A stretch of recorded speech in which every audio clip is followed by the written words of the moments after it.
శ్రీమాత్రే నమః. శ్రీ గురుభ్యో నమః. తదుపరి తులారాశి. తులారాశి వారికి సంబంధించి మార్చి 21వ తారీఖు నుండి 15 రోజుల పాటు రకరకాలైనటువంటి గ్రహ సంచారాలు, ముఖ్యంగా రాహువు, శుక్రుడు, చంద్రుడు, బుధుడు, సూర్యుడు, శని, అంటే ఒక గ్రహంతో ఇంకొక గ్రహం రిపెల్ అయితే, ఒక గ్రహంతో ఇంకో గ్రహం కొలాడ్ అయ్యి, ఒక గ్రహంతో ఇంకో గ్రహం మింగిల్ అయ్యి, ఒక తెలియనటువంటి ఒక వార్ జోన్ లాగా ఉంటుంది వాతావరణం అంతా. ఈ సమయంలో ప్రత్యేకంగా శుక్రుడు అలాగే ఈ యొక్క రాహుగ్రహ సంచారాలు చాలా తమాషాతో కూడినటువంటి పరిస్థితుల్లో ఉంటారు. తులారాశి వారికి సంబంధించి విద్యార్థులు కానీ, గృహిణులు కానీ, ఉద్యోగస్తులు కానీ, అన్ని వర్గాల వారికి సంబంధించి చెబుతున్నానండి. క్లియర్గా జరిగే ఇన్సిడెంట్స్, మీకు జరిగేటువంటి పరిస్థితులు ముందుగానే తెలవడం, ఏది మంచి ఏది చెడు అనేటువంటిది కూడా మీకు ముందే తెలవడం,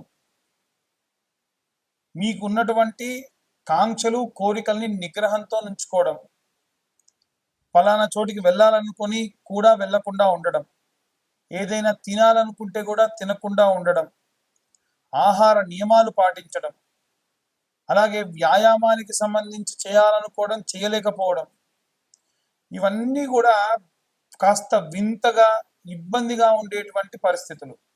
పైకి చూడడానికి మీకు విపరీతమైనటువంటి నరఘోష, నరదిష్టి తగిలే అవకాశం ఉంటుంది. ముఖ్యంగా ఈ రాశిలో ఉన్నటువంటి వారికి లక్ష్మీనారసింహస్వామి ఆరాధన ఎంతో శక్తినిస్తుంది.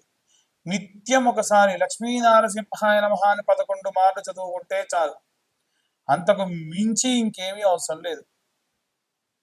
ఇక ఇవన్నీ గోచారరీత్యా చెప్పే విషయంలో పూర్తిగా జాతకం విశ్లేషణతో కావాలి అని అంటే మీ జాతకం అంతా కూడా మీ డేట్ ఆఫ్ బర్త్, టైము, ప్లేస్ని బట్టి మనకు పంచమ స్థానంలో ఉండేటువంటి గ్రహ సంచారాన్ని బట్టి మనకి ఏం జరగబోతుంది, మనకి ఏది లాభంగా ఉంటుంది, మనకు రాష్ట్రాధిపతి ఎవరు, ఇనుము వచ్చొస్తుందా, ఆయిల్ వచ్చొస్తుందా, ఇలాంటివన్నీ కూడా విశ్లేషణతో మీకు అందించడం జరుగుతుంది. ఈ పూర్తి జాతకానికి 2025 సంవత్సరంలో కేవలం 2025 రూపాయలు మాత్రమే ఛార్జ్ చేయడం జరుగుతుంది. ఇక అన్ని వర్గాల వారు ఎలాంటి రెమెడీస్ తీసుకోవాలి, ఎలాంటి మంత్రపఠనం చేయాలనే విషయాన్ని ఇప్పుడు మనం తెలుసుకుందాం. రాహుగ్రహ మరియు శుక్రగ్రహ సంచారం వలన ఎలాంటి పరిస్థితులు ఉంటాయి, ఎలాంటి జాగ్రత్తలు తీసుకోవాలి, ఎలాంటి మంత్రపఠనం చేయాలి, అది కూడా ఏ వర్గాల వారు ఎలాంటి మంత్రం చదివితే, ఎలాంటి రెమెడీస్ పాటిస్తే మంచిది అనేటువంటి విషయాన్ని ఇప్పుడు మనం తెలుసుకుందాం. ప్రప్రథమంగా విద్యార్థి దశలో ఉన్నటువంటి వారికి సంబంధించిన విషయానికి వస్తే ప్రత్యేకమైనటువంటి శ్రద్ధ, ప్రత్యేకమైనటువంటి భక్తి అవసరం. అయితే ప్రతిసారి విద్యార్థుల గురించి ఏముందండి, సరస్వతీదేవి గురించి చెప్తారు, మేధా దక్షిణామూర్తి గురించి చెబుతారు అని అంటే, ఈ కాలంలో పిల్లలకి సంబంధించి ముఖ్యంగా నిద్రలో ఉలిక్కి పడడం కానీ, ఏమైనా నిద్ర లేమితనం కానీ, అపారమైనటువంటి భయంతో కూడినటువంటి సంచారం కానీ జరుగుతుంది. ఎందుకంటే రాహువు పొగ రూపేణ, మత్తు రూపేణ పిల్లల్నే కాకుండా మిగిలిన అన్ని వర్గాల వారిని కూడా ఇబ్బంది పెట్టడం సర్వసహజం. కాబట్టి ఇలాంటివి ఏవి కూడా కలగకుండా ఉండాలి అంటే ఎలాంటి రెమెడీస్ తీసుకోవాలి అని అంటే, విద్యార్థులు హనుమాన్ చాలీసా లేదా ఆంజనేయ స్వామి యొక్క గాయత్రి చదవడం మంచిది. హనుమాన్ చాలీసా అనేటువంటిది నిత్యము కూడా అసుర సంధ్యా సమయంలో స్కూల్కి వెళ్ళి వచ్చిన తర్వాతకి నిర్దిష్టంగా ఒక దగ్గర కూర్చుండబెట్టి పిల్లలతోని చదివించడం వలన విశేషమైనటువంటి శక్తిని సంపాదిస్తారు. అయితే ఇప్పుడు నేను చెప్పేటువంటి విషయం ఏదైతే ఉందో, ఈ యొక్క మార్చిలో ఉన్నటువంటి ఆఖరి వారంలో ప్రారంభమయ్యేటువంటి కాలం, అంటే 21, 22వ తేదీల సమయంలో ఎలాంటి ప్రభావాలు ఉంటాయి అనేటువంటి విషయం గురించి ఇప్పుడు మనం మాట్లాడుతూ ఉన్నాం. అయితే గృహిణులు, స్త్రీల విషయానికి వస్తే మనకి అభిరామి స్తోత్రము అనేటువంటి స్తోత్రం ఉంటుంది. ప్రత్యేకంగా ఈ అభిరామి స్తోత్రమును తులసి దళములతో, చాలా మంది తులసి దళాలు అంటే ఆకులు తీసుకొస్తూ ఉన్నారు. దళం అంటే దానితో పాటుగా జతగా ఉండాలి. అలాంటి తులసి దళాలను తీసుకొని వచ్చి 108 తులసి దళాలతోని అమ్మవారికి ప్రత్యేకంగా స్తోత్రం చదువుతూ ఆరాధన చేయడం వలన, తర్వాత కాస్త నీడలో ఎండపెట్టినటువంటి ఆ యొక్క తులసిని పొడి చేసి నిత్యము ఆచమనం చేసే సమయంలో ఇంటి యజమాని చేత చేయించడం వలన విశేషమైనటువంటి శక్తి, భయాందోళన నుంచి దూరమయ్యే అవకాశం ఉంటుంది. ఉద్యోగస్తులకు సంబంధించిన విషయానికి వస్తే, ఉద్యోగస్తులు ప్రత్యేకంగా గురుచరిత్ర పారాయణం కానీ, సుందరాకాండ పారాయణం చేయించుకోవడం మంచిది. హనుమాన్ లాంగూల స్తోత్రము అని ఉంటుంది. హనుమాన్ లాంగూల స్తోత్రము. హనుమన్నంజనీ సూతో మహాబల పరాక్రమ అని ప్రారంభమవుతుంది. ఆ యొక్క మంత్రాన్ని ఈ యొక్క ఉద్యోగస్తులు అలాగే వ్యాపారస్తులు నిత్యం అసుర సంధ్యా సమయంలో వినడం ప్రత్యేకమైన శక్తినిస్తుంది. ప్రత్యేక శత్రు వినాశనం కూడా జరుగుతుంది.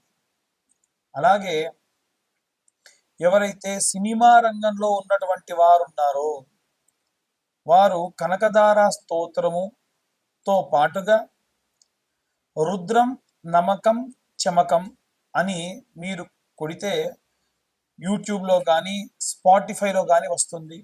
నిత్యం ఒకసారి అది వినడం విశేషంగా మంచిది. ఎవరైతే భూమికి సంబంధించి ఇబ్బంది పడుతున్న రైతులు కానీ, భూమి అమ్మాలి కొనాలి అనుకునేటువంటి వారు కానీ ఎవరైతే ఉంటారో వారు ప్రత్యేకంగా ఈ యొక్క నీలా స్తోత్రము అని ఉంటుంది, లేదా నీలా సూక్తము అని ఉంటుంది. భూసూక్తము, నీలా సూక్తము చదవడం కానీ వినడం కానీ చేయడం వలన నిత్యం భూమికి సంబంధించి అనుకూల పరిస్థితులు లభిస్తాయి. ఇక ఎవరైతే ఈ యొక్క రాజకీయ రంగంలో ఉన్నటువంటి వారు ఉన్నారో వారు ప్రత్యేకంగా దుర్గాదేవి యొక్క కవచముతో ఆరాధన చేయడం మంచిది. రైతులు, చేతి వృత్తులు, కుల వృత్తులు చేసేటువంటి వారు దక్షిణామూర్తి స్తోత్రము, కాలభైరవాష్టకము చదవడం మంచిది.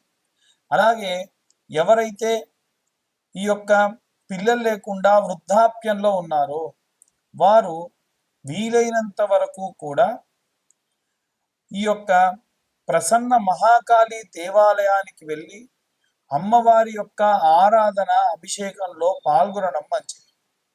ఇక ముఖ్యంగా చూసుకుంటే వివాహం కానటువంటి అమ్మాయిలకైతేనేమో ఏప్రిల్లో 7, 14, 21, 28వ తారీఖులలో అమ్మాయిల కోసం వరపాశుపతం, పెళ్లి కాని అబ్బాయిల కోసం కన్యాపాశుపతం నిర్వహించబడుతుంది.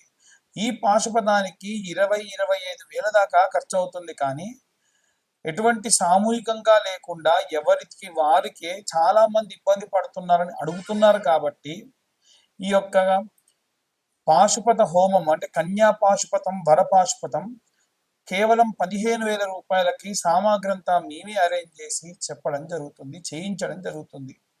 ఇక జాతకం గురించి చాలా మంది అడుగుతూ ఉన్నారు. 2025వ సంవత్సరంలో పూర్తి జాతక విశ్లేషణకి 2025 రూపాయలు మాత్రమే ఛార్జ్ చేయడం జరుగుతుంది.